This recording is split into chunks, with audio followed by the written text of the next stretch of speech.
बैठक थी माननीय मुख्यमंत्री भजन लाल जी के नेतृत्व में।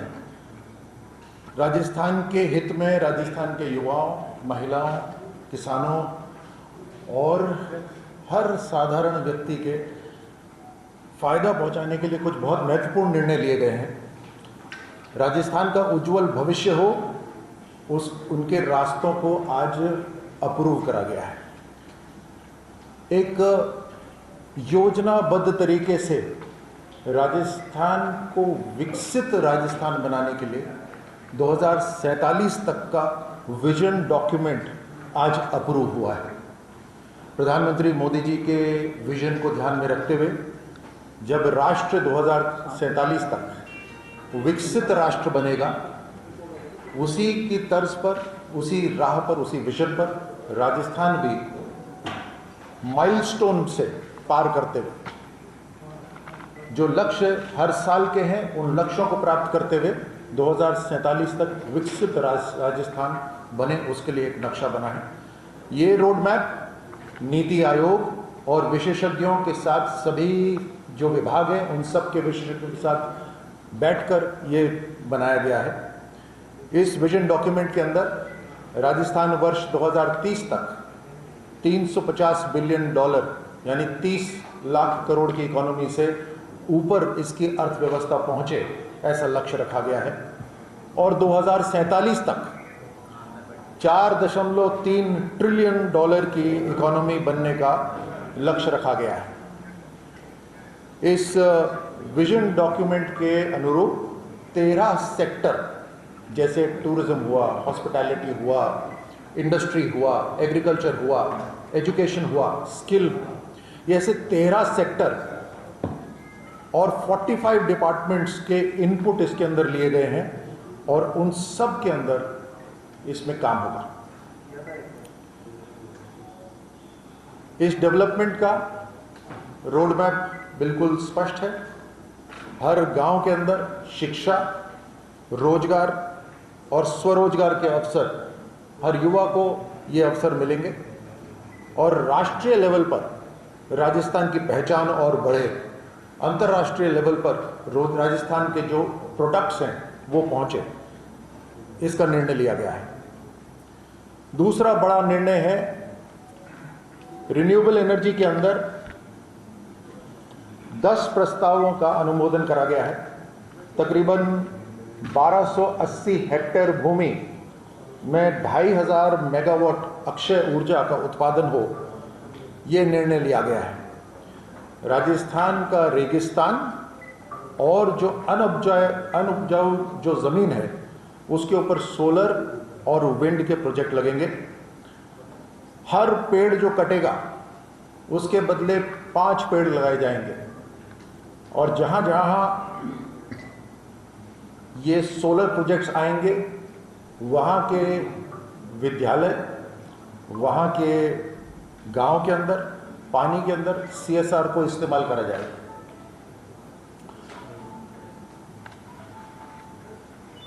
राजस्थान अपनी ऊर्जा उत्पाद के अंदर पूरे हिंदुस्तान को बिजली दे सके और राजस्थान में जो तपती गर्मी होती है उस गर्मी को इस्तेमाल करते हुए हर घर रोशन हो सके और हमारी इंडस्ट्री चल सके। ये देश के अंदर एनर्जी हब भविष्य का, ग्रीन एनर्जी हब भविष्य का, वो राजस्थान बनेगा। इसके ऊपर काम हो रहा है।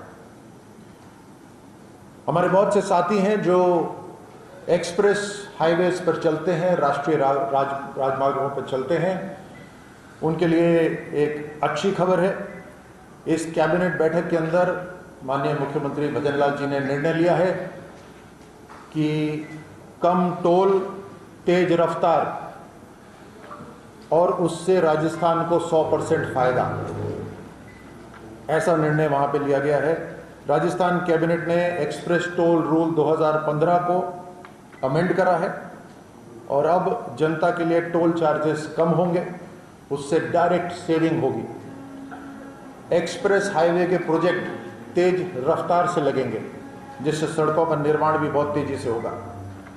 ये प्रधानमंत्री मोदी जी का जो वर्ल्ड क्लास इंफ्रास्ट्रक्चर है उसको ध्यान में रखते हुए और आत्मनिर्भर भारत का एक हिस्सा बने, ये निर्णय लिया गया है। जयपुर के अंदर एक वर्ल्ड क्लास कन्वेंशन सेंटर बनेगा। ये नए राजस्थान की तस्वीर है जो पूरे भारत को ही नहीं बल्कि दुनिया देखेगी। न केवल टूरिज्म के लिए बल्कि बड़ी बड़ी मीटिंग्स के लिए यहाँ पर दुनिया भर के लोग आए, ऐसा राजस्थान हमें बनाना है।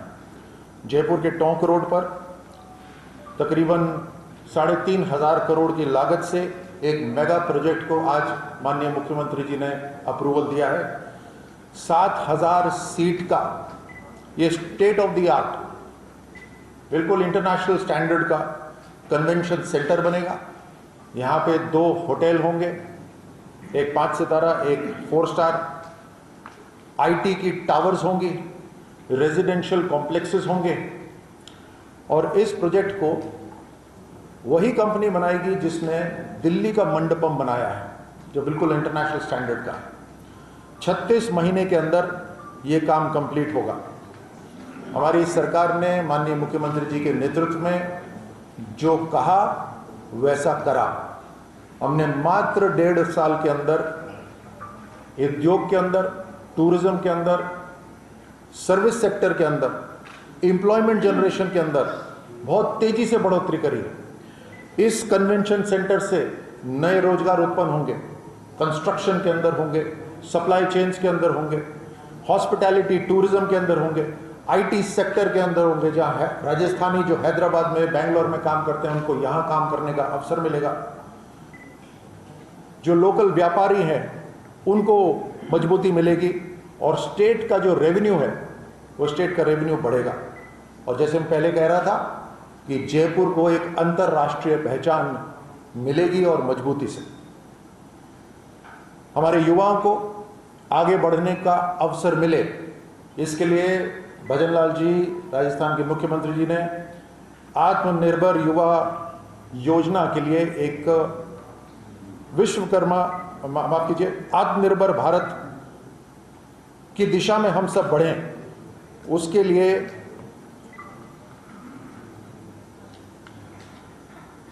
विश्वकर्मा युवा उद्यमी प्रोत्साहन योजना को आज अप्रूवल दिया है। विश्वकर्मा युवा उद्यमी प्रोत्साहन योजना, इस युवा प्रोत्साहन योजना के अंदर हमारे युवाओं को अपना खुद का व्यापार खड़ा करने के लिए लोन मिलेगा, सब्सिडीज मिलेंगी।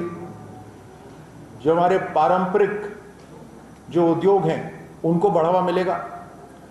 हमारे जो व्यवसायी हैं, जो ट्रेडिंग में काम करते हैं, जो स्टार्टअप शुरू करना चाहते हैं, उनको बढ़ोतरी मिलेगी और इससे लोकल जॉब क्रिएट होंगे।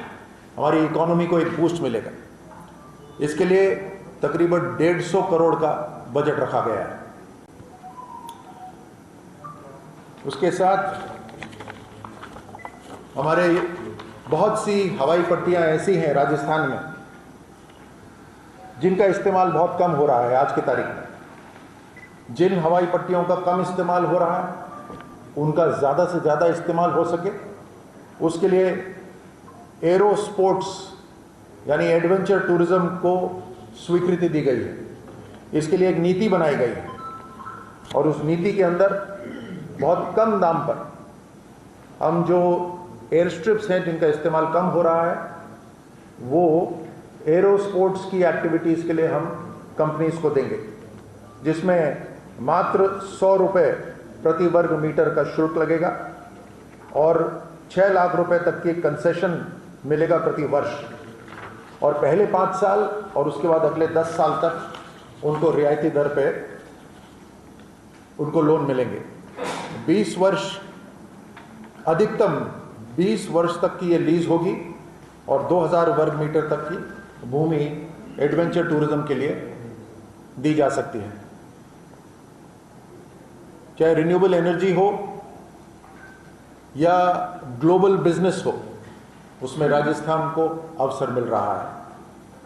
एक नया मॉडल बन रहा है राजस्थान के अंदर, जहां हर परिवार, हर गांव के अंदर मजबूती पहुंच रही है।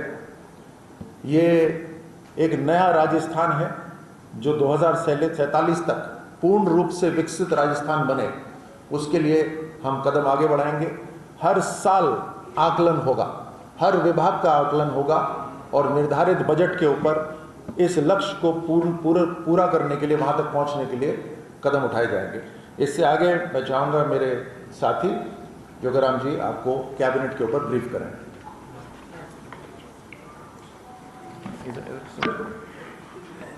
ये बहुत देता था। नमस्कार साथियों, आपने हमारे वरिष्ठ साथी आदरणीय कर्नल साहब से अभी यशस्वी मुख्यमंत्री जी के नेतृत्व में आज उनकी कैबिनेट में जो निर्णय लिए उसकी जानकारी हुई। हम जितना विकास करेंगे 2047 तक विकसित और समृद्ध राजस्थान बनेगा, उसके साथ हम चाहेंगे कि हमारे नागरिक भी स्वस्थ रहे और उन्हें वो सारी सुविधाएं मिले जिसकी वो अपेक्षा रखता है। और इसीलिए आज की कैबिनेट में निर्णय लिया गया है कि Rajasthan institute of medical sciences नाम से हम एक विधेयक आगामी सत्र में लाएंगे और इसकी बजट घोषणा हमारे वर्ष 2024-25 में हुई थी। चिकित्सा शिक्षा और स्वास्थ्य सेवाओं को और कैसे सुदृढ़ और बेहतर किया जावे, आम आदमी तक की पहुंच तक किया जावे, इसके लिए हमारे यशस्वी मुख्यमंत्री बहुत ही चिंतित हैं और उन्होंने Rajasthan institute of health sciences जो हमारा RUSS है का विस्तार करते हुए Rajasthan institute of medical sciences RIMS नई दिल्ली की तर्ज पर जयपुर में ऐसा ही इंस्टीट्यूट विकसित करेंगे जो एम्स की तर्ज पर होगा। एक तरह से एम्स की सारी सुविधाएं होगी और इसमें PG स्तर का एकमात्र हमारा ये इंस्टीट्यूट होगा। साथ ही साथ सवाई मानसिंह चिकित्सालय में जो कैंसर संस्थान चल रहा है वो भी इसके अंडर में आएगा। इतना ही नहीं, इस इंस्टीट्यूट में सुपर स्पेशलिटी की स्वास्थ्य सेवाएं आम नागरिक को मिलेगी और हमारा शासन का प्रमुख मुख्य सचिव जो है वो इस RIMS के अध्यक्ष होंगे और इसी की तर्ज पर एक खोज समिति बनेगी जो फैकल्टी का आने का नियुक्ति करेगी। बेस्ट से बेस्ट फैकल्टी हो, स्टाफ हो। राजस्थान स्वास्थ्य विज्ञान विश्वविद्यालय कर्मचारी के रूप में इसका संचालन होगा। इस संस्थान की स्थापना से ही राजस्थान में मेडिकल साइंसेज में एक क्रांति आएगी। एम्स हमारा जोधपुर में है और राजस्थान में कहीं नहीं है और दूसरा एम्स की तर्ज पर ही जयपुर में ये विकसित होगा। इसके साथ ही साथ आज कैबिनेट में एक सबसे और महत्वपूर्ण निर्णय लिया गया है। हमारे जो नगरीय क्षेत्र है, नगरीय क्षेत्रों में विभिन्न उद्देश्यों के लिए भूमि आवंटन की जाती है। भूमि आवंटन की एक स्पष्ट नीति को लेकर के आज हम कैबिनेट में निर्णय लिया है। सार्वजनिक उद्देश्यों के लिए हो, सामाजिक उद्देश्यों के लिए हो, धार्मिक उद्देश्यों चैरिटेबल ट्रस्टों के लिए हो, निजी निवेशकों के लिए हो, कंपनियों के लिए हो, विभिन्न प्रकार के शैक्षणिक चिकित्सा संस्थान के लिए हो, उद्योगों के लिए हो, व्यापारियों के लिए हो, पर्यटक इकाइयों के लिए हो, इन सब के लिए भूमि आवंटन की आवश्यकता रहती है। भूमि आवंटन में पारदर्शिता हो, निष्पक्षता हो, एक स्थान पर काम हो जावे, इसीलिए ये नगरीय क्षेत्रों में भूमि आवंटन की नीति 2025 आज हमने लाई है और इसमें निवेश करने वाले को अनावश्यक विलंब और खर्चा नहीं लगे और प्रक्रिया हो, सरलता हो, पारदर्शी हो, एक रूप हो और अथॉरिटी किसी भी रूप में दुरुपयोग नहीं करे, इसी का मुख्य उद्देश्य है। इस नीति के तहत विशेष रूप से सामाजिक, सार्वजनिक, धार्मिक, चैरिटेबल संस्थाओं के साथ साथ निजी निवेशकों, कंपनियों, ट्रस्टों, समाचार पत्रों, आपके लिए भी मान्यता प्राप्त राजनीतिक दलों तथा सरकारी विभागों को भूमि आवंटन के प्रावधान किए गए, पहले की नीतियों में नहीं थे। विभिन्न सामाजिक उपयोगिता भूमि आवंटन आरक्षित दर की एलडीसी जिसको बोलते हैं, डीएलसी रेट से 40% दर पर किया जाएगा। रिको एंड आवासन मंडल भी इस आवंटन भूमि के संबंध में अपने निर्देश जारी करेंगे। राजकीय विभागों भी निःशुल्क भूमि मिलेगी। जैसा अभी हमारे वरिष्ठ साथी ने बताया, पर्यटक राजस्थान के लिए सभी उपयोगी है, उसको भी बढ़ावा देने के लिए इस नीति में प्रावधान किए गए हैं। साथ ही साथ हमारी जो पूर्व की 2015 की नीति थी, उसमें हितायोगी संशोधन करके इस नीति को प्रभावी बनाया जाएगा। मित्रों, राजस्थान सर्वांगीण रूप से विकास करे, राजस्थान विकसित और समृद्ध बने, इस सब के लिए हम प्रयत्नशील हैं। परंतु उसके लिए जरूरी है कि राजस्थान का जो हमारा जीडीपी बढ़े, हमारा कर्मचारी भी साथ ही साथ खुश हो, सहयोग करे, और हम लोग अगर काम करेंगे तो प्रकृति भी साथ देती है।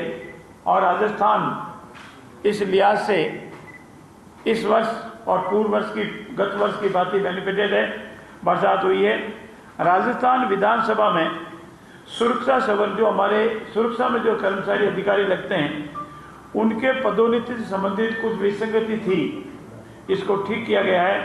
मार्शल के पद पर जो आप कभी देखते हैं, मार्शल महोदय, उनको 5 वर्ष सेवा पूर्ण किए जाने के उपरांत वो मार्शल का पदोन्नति मिलती थी। अब 5 वर्ष की सेवा पूर्ण करने के लिए द्वितीय पदोन्नति, अतिरिक्त मार्शल का पदोन्नति मिल पाएगी। ये एक संशोधन किया गया है। हमारे राजस्थान विश्वविद्यालय के सेक्रेटरीट में सुरक्षा संवर्ग में अतिरिक्त मार्शल के पद के साथ ही साथ 2 वर्ष का अनुभव या 10 वर्ष तक कुल सर्विस को आधार पर भी राजस्थान विधानसभा सेवा भर्ती में मंजूरी दी गई है, ताकि उनको प्रमोशन मिल जाए। और साथ ही साथ इस गत वित्तीय वर्ष में 2 वर्ष का अनुभव जिन्हों दी गई है, पहले नियम नहीं था, उसमें शिथिलता प्रदान की गई है, ताकि हमारे विधानसभा का जो सेक्रेटरीट है वो भी इसी अनुरूप चल सके। मित्रों, हाँ, साथ साथ एक महत्वपूर्ण आज की कैबिनेट में आगामी विधानसभा के सत्र में जो 1 सितंबर 2025 से प्रारंभ हो रहा है, उसमें रखे जाने वाले विधेयकों के संबंध में भी चर्चा हुई है। 3 विधेयक जो हमारे फॉरवर्ड समिति के सामने विचाराधीन, वो तीनों आएंगे। दूसरे विधेयक और भी आएंगे। साथ ही साथ आज में यह भी निर्णय हुआ है हमारे कि आगामी 25 और 26 अगस्त को हमारे जितने भी सांसद हैं, सांसद प्रत्याशी है, हमारे विधायक है, विधायक प्रत्याशी है, और हमारे जिला अध्यक्ष, उनके साथ समन्वय बैठक चलेगी। 3 दिन, 2 दिन चलेगी। एक दिन 3 संभाग और एक दिन 4 संभाग, और इस तरह 7 संभागों की बैठक होगी। मित्रों, आजकल सुर्खियों में है, हम आपसे विनम्रता से निवेदन करते हैं, हमारा ये संकल्प है राज्य में 1 स्टेट 1 इलेक्शन। इसमें हम निरंतर कार्रवाई कर रहे हैं। नियमों की, माननीय राजस्थान उच्च न्यायालय के आदेश की, इन सब की पालना करते हुए हम इस पर कार्य कर रहे हैं। पंचायत राज के चुनाव हो, निकायों के चुनाव हो, इनके डिलिमिटेशन को हो या परिसीमन का कार्य भी निरंतर चल रहा है, जो अंतिम चरण में है। और ऐसी स्थिति में राजस्थान राज्य पिछड़ा वर्ग आयोग, जो सुप्रीम कोर्ट को निर्देशों की पालना करेंगे, और ओबीसी वर्ग को जितना रिजर्वेशन मिलना है उसका निर्धारण होगा। उसके उपरांत नियमानुसार यथा समय पूर्ण रूप से पारदर्शिता और नियमानुसार नगर निकाय का, नगर पालिकाओं का, पंचायत राज के सभी तीनों स्तर का चुनाव होंगे। ये मुख्य थे। साथ ही साथ राजस्थान में एक मत्स्य अधिनियम 1953 का बना हुआ था, उसमें कुछ संशोधन किए गए हैं। मछली को अनावश्यक रूप से मारना अपराध की श्रेणी में लाया गया है, और इसमें संशोधन करके जो परमिशन से या उत्पादन के रूप में कॉमर्शियल यूज में करते हैं, उसके अलावा कोई मारता है, कोई जहर देता है, उसको अपराध की श्रेणी में लाएं। ये मोटे मोटे निर्णय आज की कैबिनेट में हुए। मैं मेरे वरिष्ठ साथी आदरणीय बाबूलाल जी से निवेदन करूंगा कि कुछ जो महत्वपूर्ण निर्णय और लिए उसका आपके सामने मुताबिक है।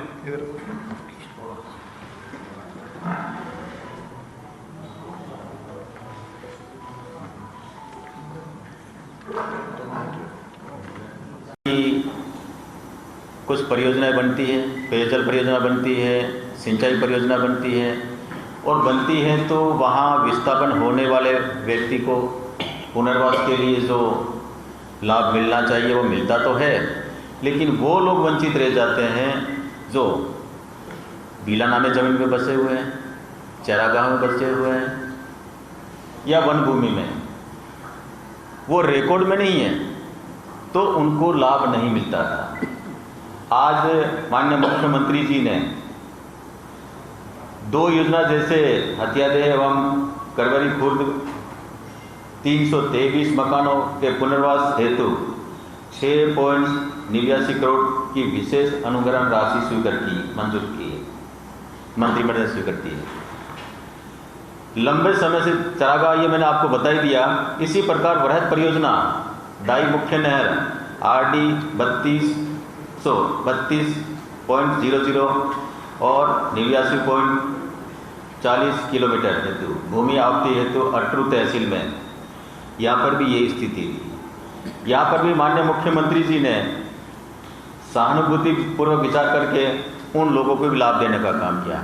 इससे एक ये होगा कि अब जितनी भी योजना बनेगी उन योजना में जो ये वंचित रह रहे थे उन लोगों को भी लाभ मिलेगा, ताकि कम से कम वो लोग बेघर होते हैं, उनको लाभ नहीं मिलने के बाद वो एक तरह से उजड़ से जाते हैं। तो ये माननीय मुख्यमंत्री जी ने इसकी सहमति दी और मंत्रिमंडल ने इसकी सहमति देने के बाद में आज उनको लाभ मिलेगा, तो ये उन लोगों के लिए वरदान साबित होगा।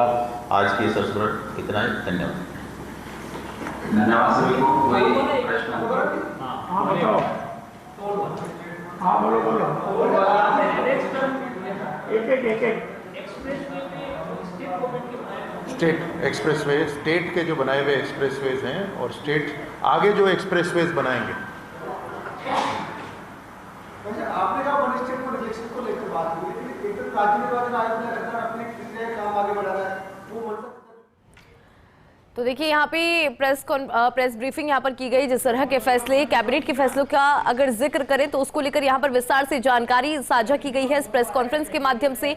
भजलाल कैबिनेट और मंत्री परिषद की बैठक, इन दोनों बैठकों की बात करें तो बेहद खास, और इन बैठकों में जिस तरह की चर्चा हुई है, कई ऐसे फैसले हैं जो लिए गए हैं, उसको लेकर यहाँ पर जानकारी दी है। कई निर्णय हैं वो यहाँ पर लिए गए। नगरीय क्षेत्रों में भूमि आवंटन की स्पष्ट नीति का फैसला भी यहाँ पर। इसके अलावा सरकारी भूमियों के भू आवंटन का प्रावधान किया गया। राजस्थान विधानसभा में सुरक्षा कर्मी की पदोन्नति का रास्ता भी खुला है। तो ये महत्वपूर्ण जानकारी इस वक्त की। 3 बिल प्रवर समिति में वो भी लाए जाएंगे। इस विधानसभा सत्र में रखे जाने वाले विधेयकों पर चर्चा हुई। वन स्टेट वन इलेक्शन को कोर्ट आदेश पालना करके करेंगे। तो भजलाल कैबिनेट और मंत्री परिषद की बैठक की महत्वपूर्ण जानकारी है इस वक्त की। आज परिसीमन का काम अब शुरू होगा। पंचायत का पुनर्गठन, पंचायत समिति का पुनर्गठन, जिला परिषद का पुनर्गठन, उसके बाद इसके इंटरनल पार्ट शुरू होता है। ग्राम पंचायत के वार्ड का पुनर्गठन, पंचायत समिति के वार्ड का पुनर्गठन और जिला परिषद के पुनर्गठन। इसमें ज्यादा समय नहीं लगता है, ये कम समय लगता है और निर्धारित समय के अनुसार हो जाएगा। शेख साहब ने मंजूरी दे दी है परिसीमन को, तो ये नई पंचायत है, नई इकाइयां बनेंगी आगे, कब तक हो जाएगा? शीघ्र हो जाएगा, विभाग में जाएगा, विभाग इसके अनुसार प्रक्रिया अपनाकर शीघ्र जारी करेंगे। माननीय मुख्यमंत्री सब कमेटी की जो रिपोर्ट थी, माननीय मुख्यमंत्री उसको स्वीकृति देती है और विभाग प्रक्रिया के अनुसार जारी करेगा। कुछ पंचायत को वहाँ से अपन माननीय राजस्थान उच्च न्यायालय में जो अनेक रिट याचिकाएं विचाराधीन है उन पर बहस हो चुकी है, मामला रिजर्व है और जो भी निर्णय आएगी उसकी पालना की जाए। हाँ, एक मिनट ऋतुराज, एक मिनट ऋतुराज, वो विधायकों का जो वेतन भत्ता बढ़ने का कोई बिल है वो उसके प्राथमिक का अनुमोदन हुआ है क्या? होता तो हम आपके सामने रखते हैं, होता तो हम सबसे अवश्य रखते हैं।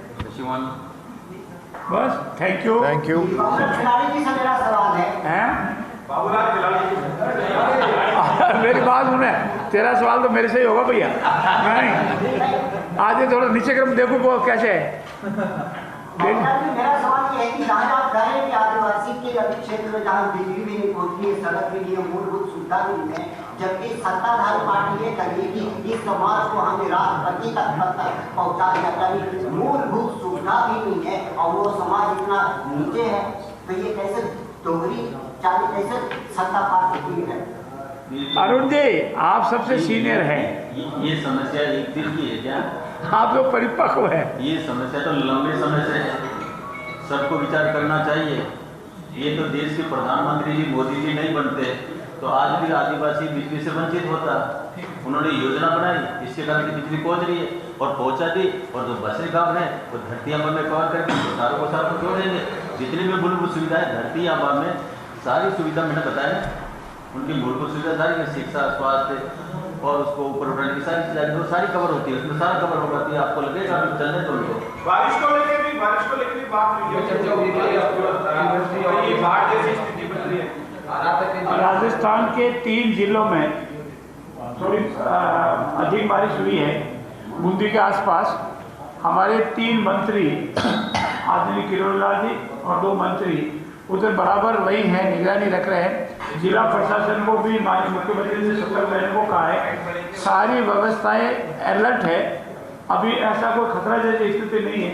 फिर भी जो भी संभावना होगी उसके लिए जिला प्रशासन और सरकार पूर्ण रूप से सजग और तैयार है। और वैसे भी प्राकृतिक आपदा के लिए कोई कैबिनेट मीटिंग का इंतजार नहीं होता, सरकार लगातार 24 घंटे उस पर काम करती है। इसके बाद कन्वेंशन सेंटर का लोकेशन ये कबाड़ वाला है दूसरा है? वही है जो रीको का इंडस्ट्रियल आईटी पार्क है। आप सभी का बहुत बहुत धन्यवाद। तो देखिए यहाँ पे प्रेस कॉन्फ्रेंस के माध्यम से जानकारी दी गई, जो महत्वपूर्ण फैसले इन बैठकों में हुए उसको लेकर यहाँ पर विस्तार से जानकारी दी है। क्या कुछ फैसले सामने आए वो एक बार आपको फिर से बता देते हैं, क्योंकि सीएम अजलाल शर्मा की अध्यक्षता में बैठक हुई। रिन्यूएबल एनर्जी के 10 प्रस्तावों का अनुमोदन किया गया। इसके अलावा हर पेड़ जो कटेगा उसके बदले में 5 पेड़ लगाए जाएंगे, यानी कि राजस्थान को अफॉरेस्टेशन की तरफ जो है बढ़ाया जाएगा। सोलर प्रोजेक्ट का भी यहाँ पर जिक्र, टोल टैक्स को संशोधित किया जिससे टोल कम होगा, ये भी एक महत्वपूर्ण फैसला है। एक्सप्रेस हाईवे पर चलने वाले के लिए भी फैसला यहाँ पर नजर आया है। जयपुर में वर्ल्ड क्लास कन्वेंशन सेंटर भी बनेगा। तो ये कुछ खास और महत्वपूर्ण फैसले। टोंक रोड पर 3,500 करोड़ की मेगा प्रोजेक्ट को मंजूरी मिली है।